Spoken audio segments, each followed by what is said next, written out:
Alexander Marwata, Wakil Ketua Komisi Pemberantasan Korupsi, menyampaikan terkait kabar adanya dugaan korupsi yang menyeret nama Menteri Investasi atau Kepala Badan Koordinasi Penanaman Modal BKPM Bahlil Lahadalia di sektor perizinan tambang nikel sudah mulai dibahas oleh pimpinan lembaga anti rasuah.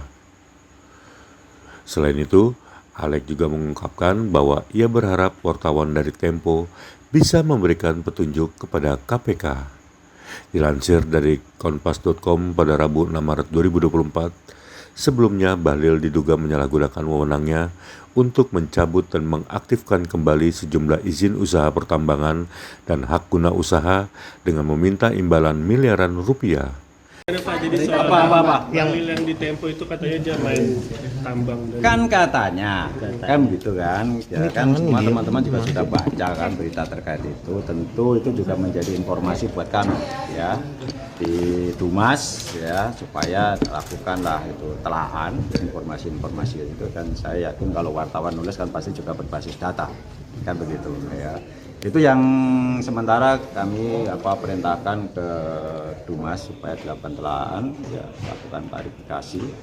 Dan saya sih berharap wartawan yang nulis atau investigatornya dari Tempo itu bisa memberikan sedikit clue atau informasi juga ke kami kan seperti itu. Pak, tapi apakah ada kaitannya sama kasus Gubernur Pak Jubir bilangnya ini Pak Bahlil itu kalau misalkan dipanggil akan didalami dulu soal kasus AGK Pak. Nah untuk Gubernur Maluku. Nah untuk pendalamannya yang soal Satgas Investasi yang dilaporan Tempo, apakah nanti juga akan didalami keterangan ke Pak Bahlil saat diperiksa di kasus AGK Pak?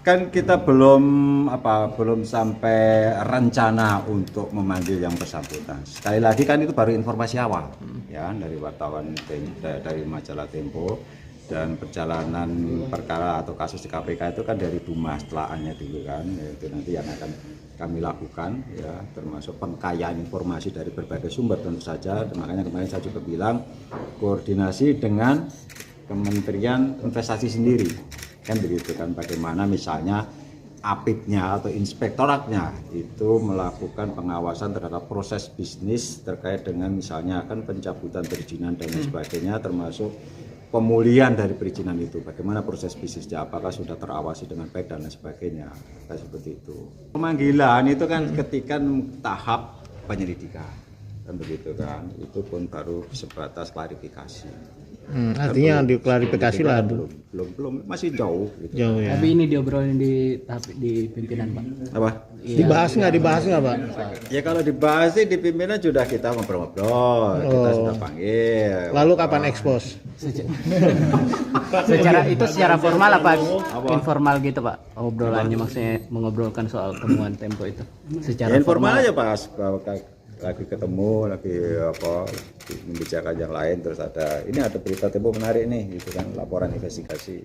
Namun di sisi lain, Menteri Investasi Kepala BKPM Bahlil Lahadalia melayangkan aduan ke Dewan Pers terkait konten pada podcast Bocor Alus Politik atau BAP yang ditayangkan di YouTube Tempo.co dan pemberitaan majalah Tempo. Terkait hal tersebut, Bahlil pun memberikan kuasa kepada staf khusus Menteri Investasi Kepala BKPM Tina Talisa yang menemui Dewan Pers didampingi Kepala Biro Hukum Rilke Jeffrey Huae di Gedung Dewan Pers Jakarta pada Senin 4 Maret 2024. Tina dan Jeffrey diterima langsung oleh Ketua Dewan Pers Ninik Rahayu dan Ketua Komisi Pengaduan dan Penegakan Etika Pers Yadi Hendriana.